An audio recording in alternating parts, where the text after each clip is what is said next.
Boa noite, irmãos e irmãs. Seguindo com o estudo de números do livro de Mackintosh, a partir desse ponto, aproveitando, irmãos, vou ler um parágrafo antes para nós estarmos pegando o contexto, né? Permitimos que as coisas visíveis nos roubem o desfrute das coisas invisíveis.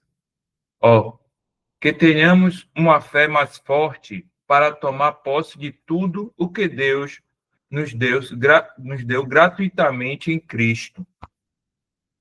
Agora, precisamos prosseguir com a nossa história. Abre aspas. E os homens que Moisés enviou para espiar a terra, e que voltaram e fizeram toda a congregação murmurar contra ele, inflamando a terra, aqueles homens que infamaram, perdão, vou ler, retornar aqui, abre aspas, e os homens que Moisés enviou para espiar a terra e que voltaram e fizeram toda a congregação murmurar contra ele, infamando a terra, aqueles homens que infamaram a terra morreram de praga perante o Senhor. Mas Josué, filho de Num, e Calebe, filho de Jefoné, dentre os homens que foram espiar a terra, ficaram com vida. Fecha aspas, versículos 36 ao 38. Lembrando que estamos no estudo desse livro aqui de Mackintosh, do capítulo 14. E também os irmãos que estão em comunhão, fiquem à vontade para trazer um pensamento, né, ajudar na edificação. É maravilhoso pensar que daquela vasta assembleia de 600 mil homens, além de mulheres e crianças, havia apenas dois que tinham fé no Deus vivo. Não estamos falando, é claro, de Moisés, mas apenas da congregação. Toda a assembleia, com duas exceções realmente brilhantes, era governada por um espírito de incredulidade. Eles não podiam confiar em Deus para trazê-los para a terra, mas ainda pensavam que ele os haviam trazido para o deserto para morrerem ali. Realmente, podemos dizer que colheram de acordo com sua tenebrosa incredulidade. As 10 falsas testemunhas morreram pela peste, e os muitos milhares que aceitaram seu falso testemunho foram compelidos a retornar ao deserto para vagar por 40 anos, e então morrer e ser sepultados.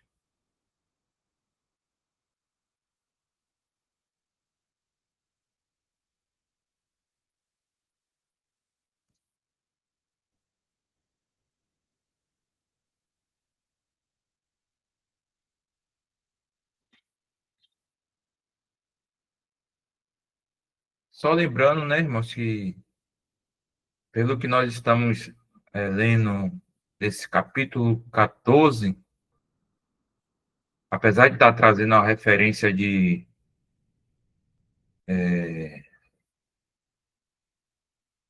do povo no terreno de Deus que o Senhor tirou com braço forte do Egito,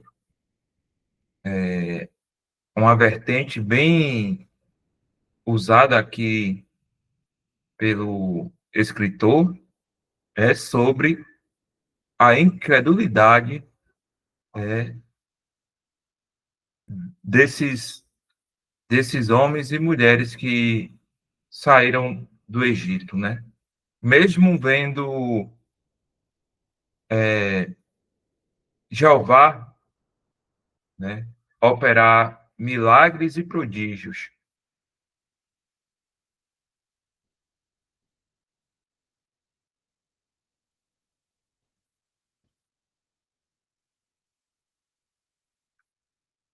Continuar aqui. Mas Josué e Caleb permaneceram no terreno abençoado da fé no Deus vivo. Aquela fé que enche a alma com a mais alegre confiança e coragem. E deles podemos dizer: colheram de acordo com a sua fé. Deus deve sempre honrar a fé que implantou na alma.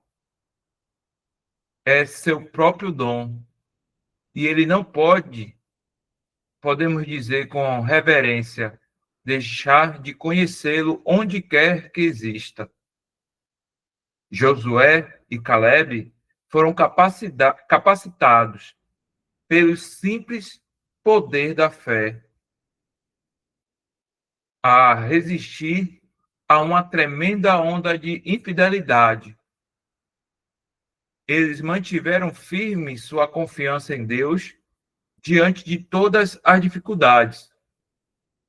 E ele, notavelmente, honrou sua fé no final, pois enquanto os cadáveres de seus irmãos apodreciam no pó do deserto, seus pés pisavam as colinas cobertas de vinhas e os vales férteis da terra de Canaã. Os primeiros declararam que Deus os havia trazido para morrer no deserto e foram levados ao pé da sua palavra. Os últimos declararam que Deus era capaz de trazê-los para a terra e foram levados ao pé da sua palavra. Dá um tempo aqui.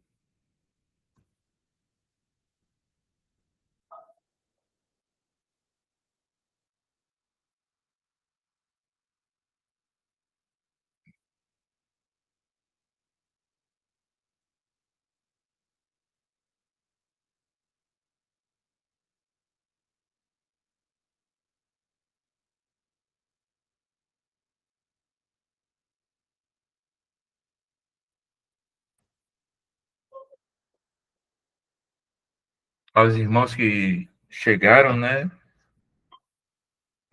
Esse capítulo de números, né? O 14, que o irmão, o escritor, ele está relatando aqui, fala muito do exercício de fé e da incredulidade de Israel, né? É um Deus que os tirou com o braço forte do Egito, né? Um Deus que operou milagres e prodígios no meio de Israel. Esse capítulo 14, ele reflete muito no nosso caminhar neste deserto aqui também. Pensando em Hebreus 11:6, né? Vou compartilhar aqui, irmãos. Hebreus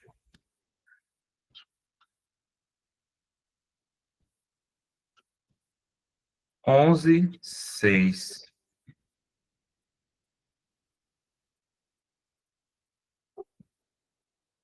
Ora, sem fé é impossível agradar-lhe, porque é necessário que aquele que se aproxima de Deus creia que ele existe e que é ele galardoador do que os buscam, né? Lembrando que esse capítulo aqui de Hebreus, ele fala de homens e mulheres, né, que deram testemunho por fé, né? Que assim possamos seguir esse exemplo, né? Interessante também, Jefferson, irmãos, é que o Senhor dá muita ênfase, né, na caminhada dele aqui na Terra, a essa questão da fé. A gente vai ver, né, vários versículos, várias situações em que o Senhor sempre fala, né, para as pessoas que ele curava, né, que ele fazia alguma maravilha, ele falava: olha, a tua fé te salvou, seja conforme a tua fé. Aí ele vai falar para aquele, acho que é um centurião, acho que é alguém, um romano, ele fala: nunca vi tanta fé, nem em Israel eu vi tanta fé. É aquele caso que ele fala assim: não precisa nem ir lá na minha casa, né? Não sou digno de que entre na minha casa, diga apenas uma palavra e o meu criado sarará. Olha que fé. Olha, uma coisa o incrédulo, né, e o que crê tem em comum. Os dois acreditam no resultado, como a gente vê no livro, né? Tantos que falaram que iam perecer, né, que não iam entrar, quanto aqueles que acreditavam que o Senhor iria levar e que eles iriam possuir a terra. Então, é bem claro isso. Tem sempre em comum o incrédulo, tanto o que tem fé, o que crê. Os dois acreditam no resultado de forma cega, de forma sem nenhuma sombra de dúvida no resultado, tanto o incrédulo quanto o que crê. Eles acreditam no resultado. Né? E o que tem fé, ele está baseado em Cristo, ele está baseado em Deus, na sua palavra. Ele confia em Deus, ele confia no que Deus faz, no amor de Deus, no que Deus já fez, e ele não duvida em nenhum momento. A fé dele faz isso, ele crê no resultado, como aquele homem falou, né? Jefferson colocou o texto aí, se puder ler, Jefferson. Eu trouxe uma referência só aqui, que está em Mateus 9:20, né? Que fala da mulher que passou 12 anos, né? Padecia do fluxo de sangue. Mas eu vou ler aqui para chegar na fala do próprio Senhor Jesus em relação a ela. Eis que uma mulher que havia já 12 anos padecia de um fluxo de sangue. Chegando por trás dele, tocou a orla da sua roupa, porque dizia consigo: se eu tão somente tocar a sua roupa, ficarei sã. E Jesus, voltando-se e vendo-a, disse: tenha ânimo, filha, a tua fé te salvou. E imediatamente a mulher ficou sã. Exatamente, esse texto mesmo, o outro lá em Mateus 8:5, que Mateus. Jesus fala que nunca viu tanta fé nem em Israel.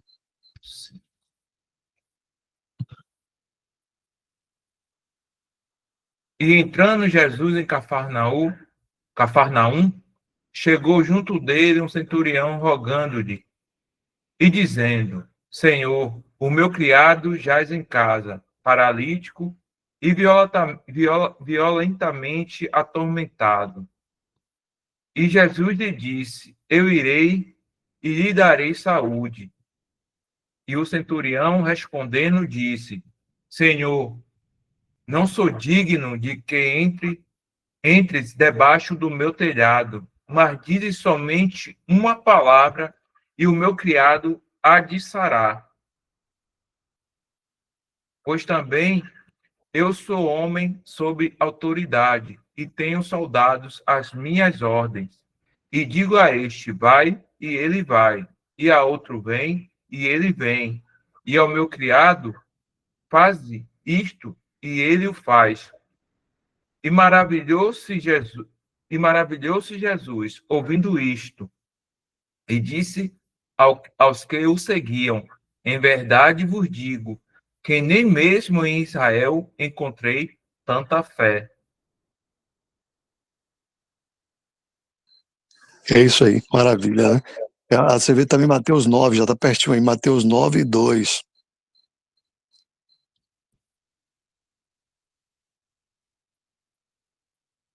E Jesus, vendo a fé deles, disse ao paralítico: filho, tem bom ânimo, perdoados te são os teus pecados.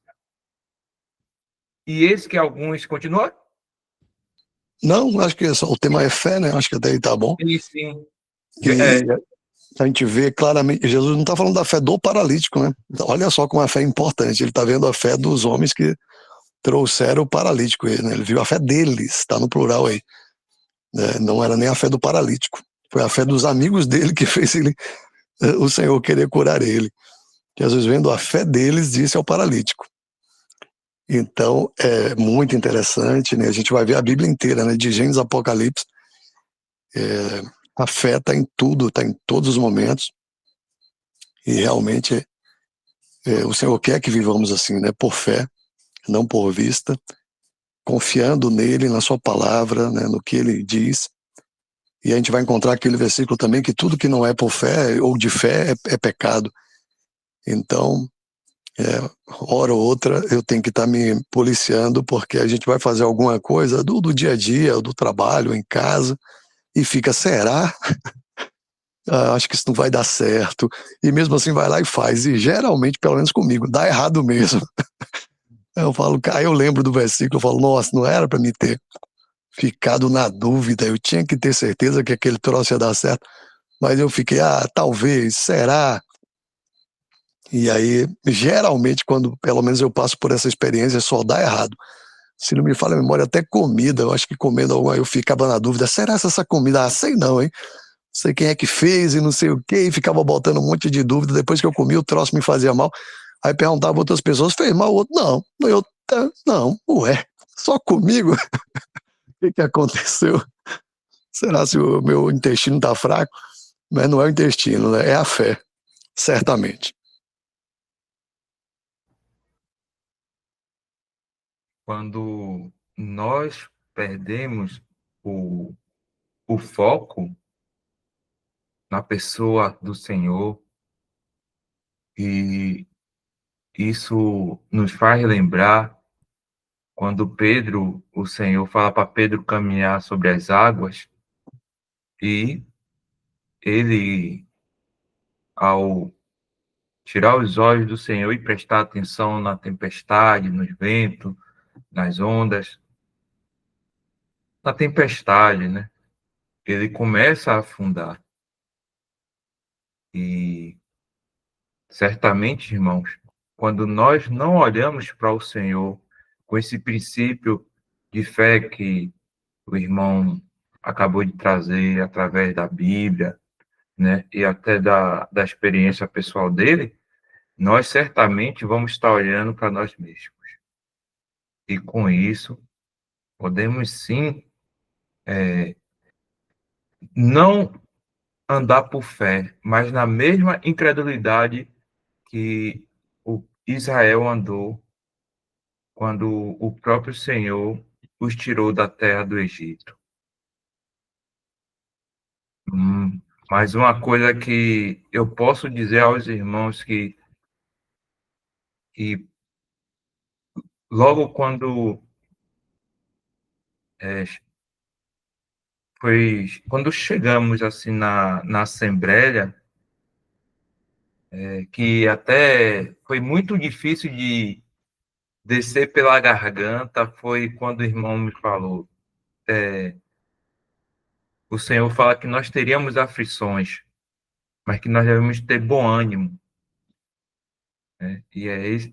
Esse ânimo devemos ter nas coisas do mundo de forma nenhuma, mas sim naquilo que já está certo por vir, na obra do Senhor Jesus, nas bênçãos celestiais que nós já temos, e assim a gente já possamos gozar aqui ainda neste deserto, e não viver sem perspectiva ou sem esperança. Nós já temos tudo em Cristo,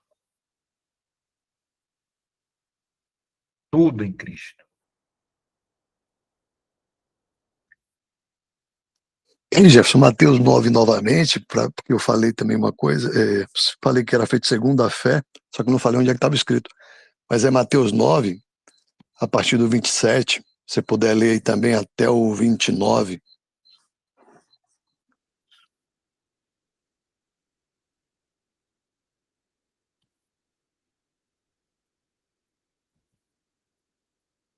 E partindo Jesus dali, seguiram-no dois cegos, clamando e dizendo: Tem compaixão de nós, filho de Davi. E quando chegou a casa, os cegos se aproximaram dele, e Jesus disse-lhes: Credes que credes vós que eu possa fazer isto? Disseram-lhe eles: Sim, Senhor. Tocou então os olhos deles, dizendo: Seja-vos feito segundo a vossa fé.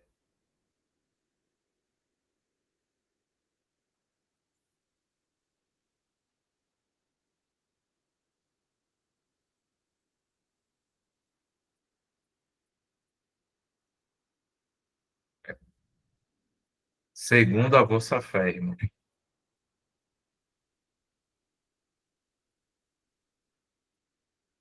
Então, não tem nem como dizer segundo vossas obras ou segundo seu merecimento. Foi por fé.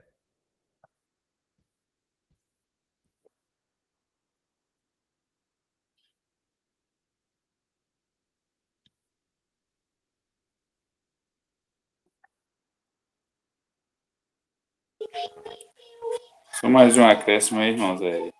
Irmão falando aí sobre a fé, né? Eu me lembrei até de uma passagem aqui, mas o interessante que, importante, né, até, é que essa fé tem que ser na pessoa certa, né?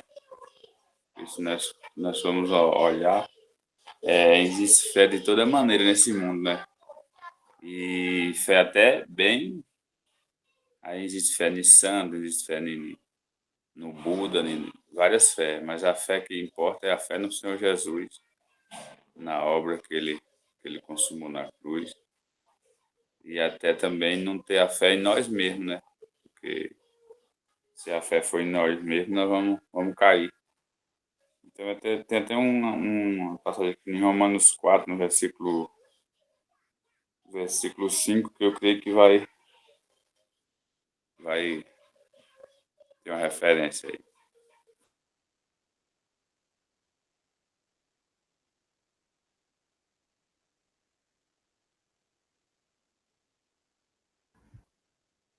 Mas aquele que não pratica, mas crê naquele que justifica o ímpio, a sua fé lhe é imputada como justiça.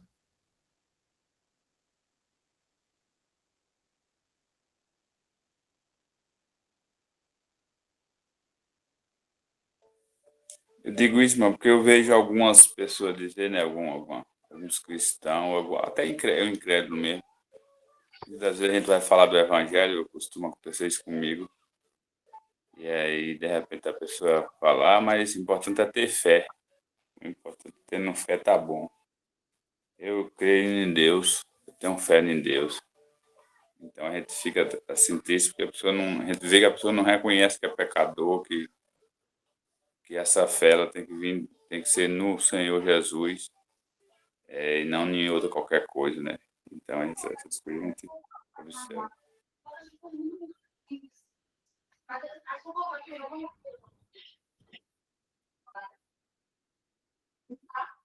Aí também, irmãos, vamos ver que uma coisa que não combina com a fé é a dúvida.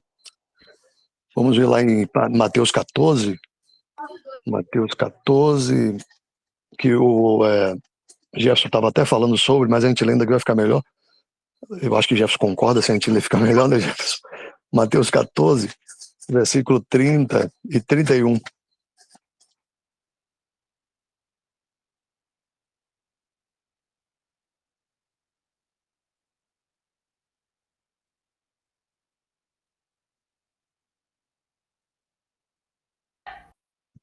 Mas, sentindo o vento forte, teve medo e, começando a ir para o fundo, clamou, dizendo: Senhor, salva-me.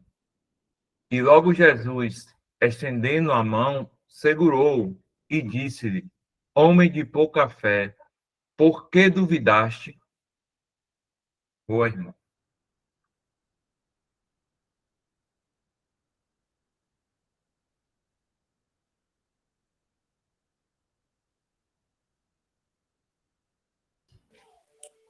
Essa passagem também que eu me lembrei, irmão, eu creio que vai completar o que o irmão Isaac falou aí, é Tiago também, né? Tiago capítulo 1, versículo 7 e 8. Irmão falou da dúvida aí, eu me lembro dessa passagem. Tiago 1, Versículo 7 e 8.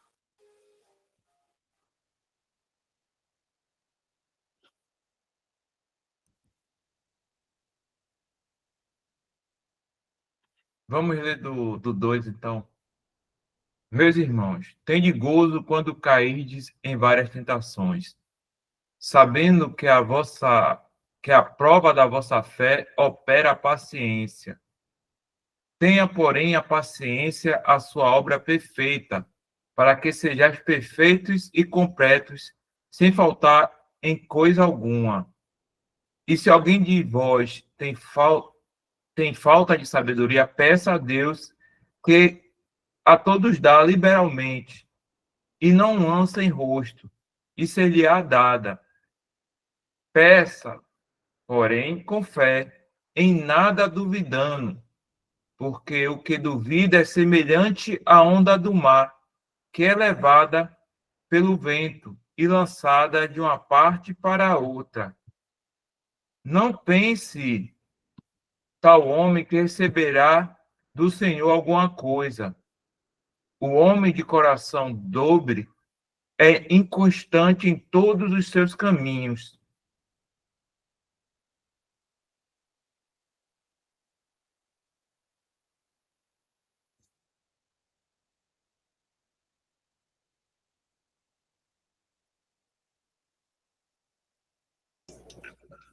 Já você pode colocar em Números 14, 9.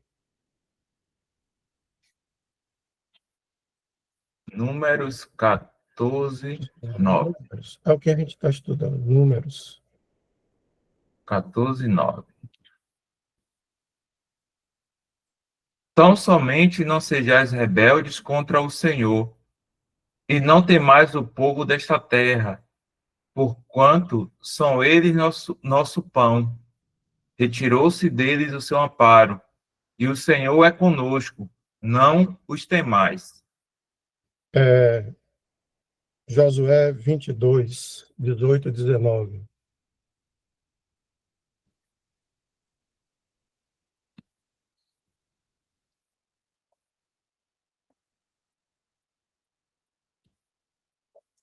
Josué 22, 18 e 19.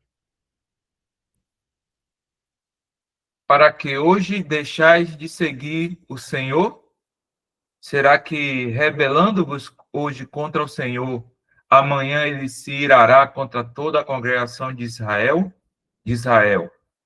Se porém, que a terra da vossa herança é imunda, passai-vos para a terra da possessão do Senhor, onde habita o tabernáculo do Senhor, e tomai possessão entre nós. Mas não vos rebeleis contra o Senhor, nem tampouco vos rebeleis contra nós, edificando-vos um altar, além do altar do Senhor nosso Deus. Daniel 9, 5.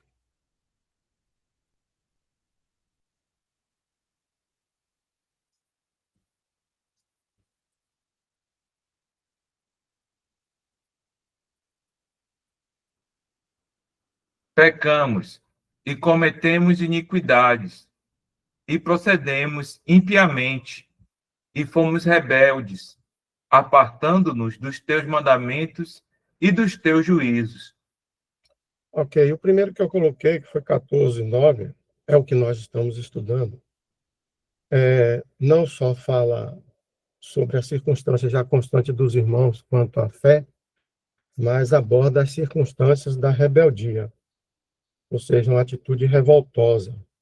Houve a desobediente flagrante à autoridade do Senhor por várias vezes. Inclusive, tem um dizer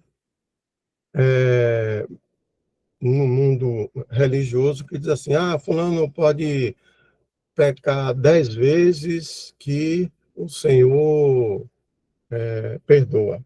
Então, tem esse ditado lá, e tem uns que dizem assim, que a desobediência, a rebeldia dos israelitas, né, foram de 10, ou seja, mas não é 10 certinho, não.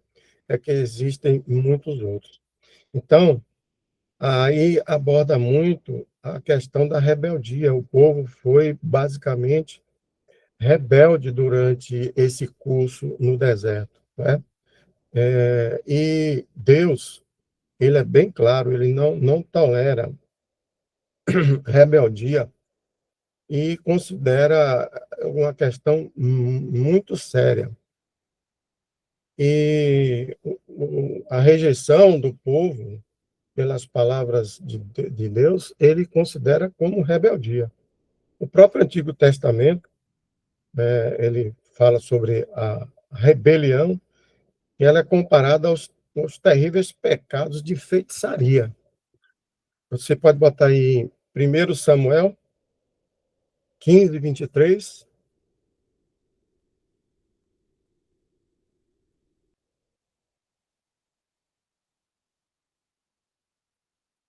1 Samuel 15, 23.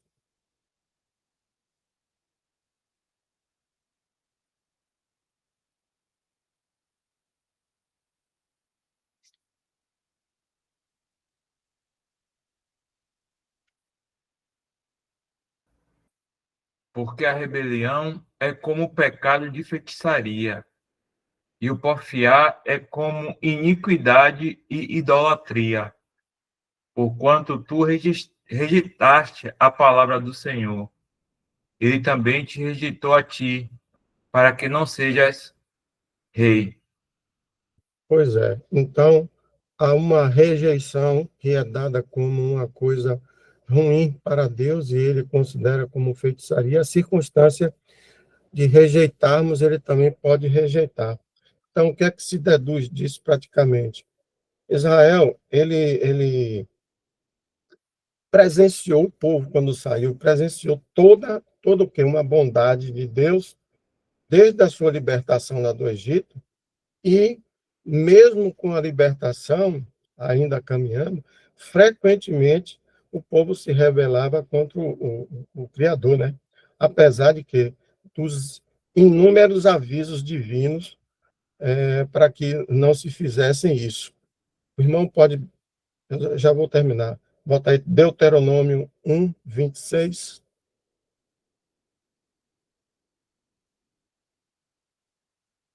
Deuteronômio 1, 26, um pouquinho extenso, até o 43. 1, 26 ao 43.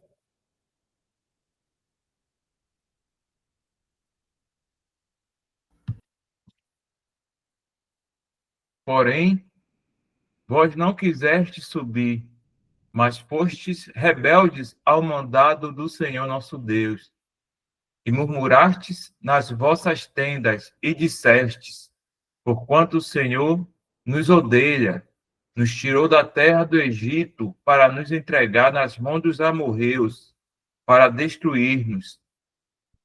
Para onde subiremos?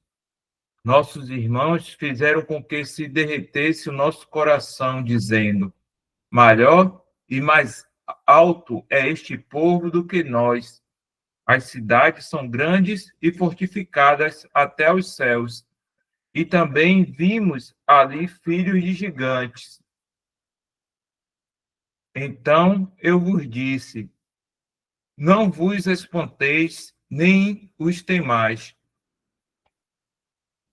O Senhor, vosso Deus, que vai adiante de vós, ele pelejará por vós, conforme a tudo o que fez convosco, diante de vossos olhos no Egito, como também no deserto, onde vistes que o Senhor, vosso Deus, nele vos levou, como um homem que leva seu filho, por todo o caminho que andastes até chegaste a este lugar. É até que número? Quadro 3. Mas você pode Mas, mas, continue. mas nem por isso crestes no Senhor vosso Deus, que foi adiante de vós por todo o caminho, para vos achar o lugar onde vos deverias acampar, de noite no fogo, para vos mostrar o caminho para onde haveis de andar, e de dia na nuvem. Ou seja, essa caminhada aí, todos, eu acredito que já tivemos a oportunidade de ler. Então, aqueles que se revoltam contra o Senhor, ele termina provocando o quê? Uma distância de seus preceitos, né? A distância dos preceitos de Deus, a distância da vontade de Deus, e o que mais? E recusa-se a acatar suas ordenanças. E quando você faz isso, as Escrituras, inclusive, dão inúmeros exemplos dessa rebeldia, não é só da circunstância da fé. A parte do capítulo 14, ele bate muito na rebeldia. São colocados não só qual é a causa e quais são as consequências e os castigos divinos que Deus vai colocar. E um dos grandes que eu considero foi ter chegado na Terra e praticamente aquele povo todo que saiu terminou não entrando, né? Com exceção de dois e tal. Até Moisés não teve oportunidade de entrar. Então, tudo isso não se deve ser observado. Eu não sei quem foi dos irmãos que falaram aí, mas é uma coisa que eu também coloco, né? Bato, confirmo, e eu acredito que seja assim. Toda vez que você cria uma circunstância de rebeldia, você tem uma distância, né? Você provoca uma distância das coisas que são previstas por Deus, e isso não é só um exemplo que deve ser dado pelos israelitas. Tudo isso deve servir também como aviso aos fiéis de hoje. A partir do momento que hoje, para nós, provoquemos a rebeldia, tenha certeza que vai provocar, sim, não obstante o nosso irmão, o nosso advogado, mas vai causar um aborrecimento não muito agradável a Deus. E aí? Certamente, irmãos, o pecado de rebeldia, de obstinação, de desobediência, é uma clara consequência da ausência de fé. Por isso que eu falei no princípio que a fé é tudo aí, desde Gênesis a Apocalipse. E por isso uma abominação a Deus essa questão da rebeldia, da desobediência, da obstinação, porque ela prova claramente, é uma demonstração clara da falta de fé em Deus, da falta de fé na palavra de Deus. Então, é por isso que, como eu falei, a Bíblia vai se resumir de Gênesis Apocalipse aí a questão da fé em todos os tempos, em todas as situações. A gente só não vai precisar mais dela quando estivermos lá no céu, de corpo presente com o Senhor. Mas enquanto na terra, sempre foi necessário, é necessário a fé. A fé que crer em Deus e crer também na sua palavra. E a gente vê claramente que o povo que não entrou na terra, eles morreram por causa da incredulidade. O versículo deixa bem claro aí na Bíblia, não lembro mais, mas tem acho que uns 2 ou 3 lugares certamente que fala que eles pereceram por incredulidade. E aí, claro, teve rebeldia, teve obstinação, teve uma série de coisas. Então, olha o quanto de pecados que vão desencadear por conta da falta de fé em Deus e em sua palavra.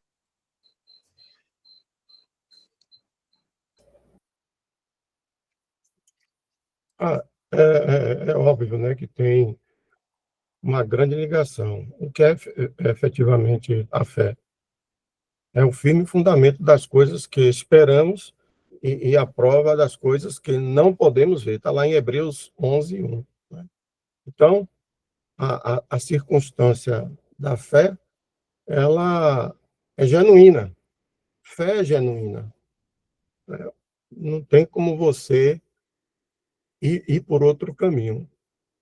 O exercício ou não da fé, você pode causar essa circunstância da rebeldia.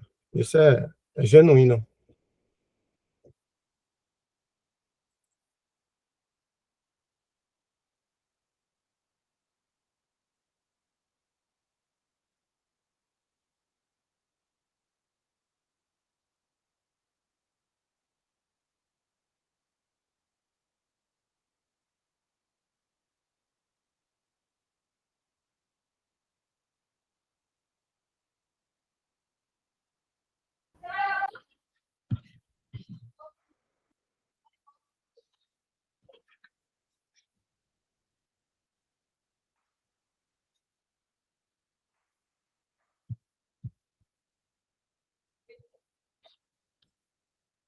Irmãos, já são 8h59 e esse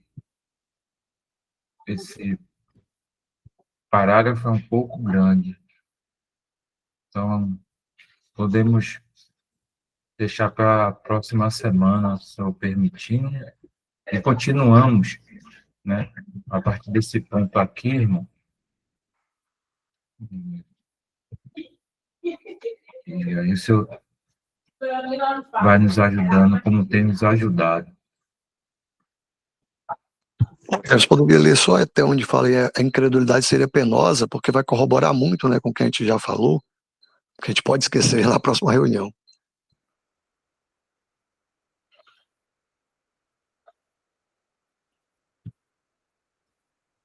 Certo, vou aqui. Este é um princípio importantíssimo. Abre aspas. Seja-vos feito conforme a vossa fé. Fecha aspas. Lembremos-nos disso. Deus se deleita na fé. Ele ama ser confiável e sempre honrará aqueles que confiam nele. Ao contrário, a incredulidade lhe é penosa. Até aqui, né? Amém. Até aí.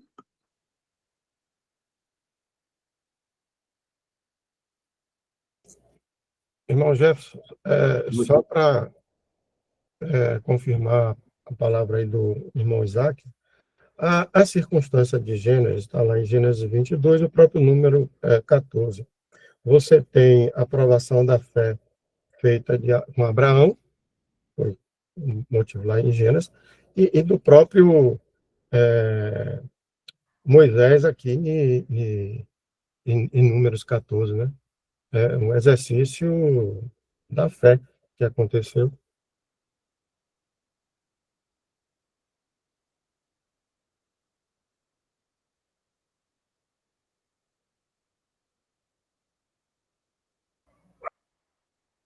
Ok, vamos estar aqui encerrando por hoje, então. Está aqui tirando a gravação.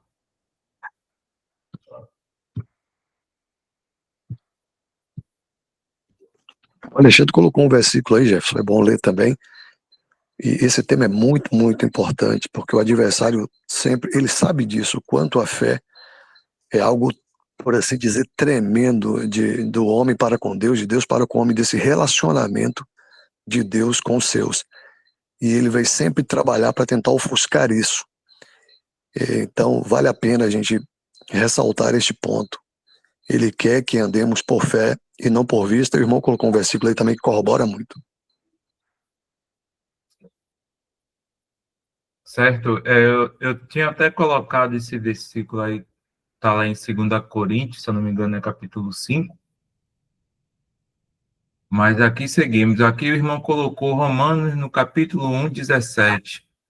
Porque nele se descobre a justiça de Deus de fé em fé, como está escrito. Mas o justo viverá da fé.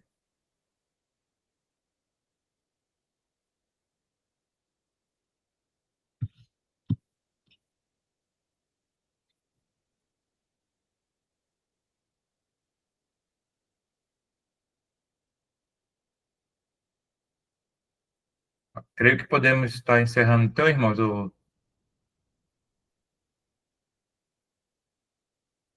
Ok, então. Tá aqui tirando a gravação.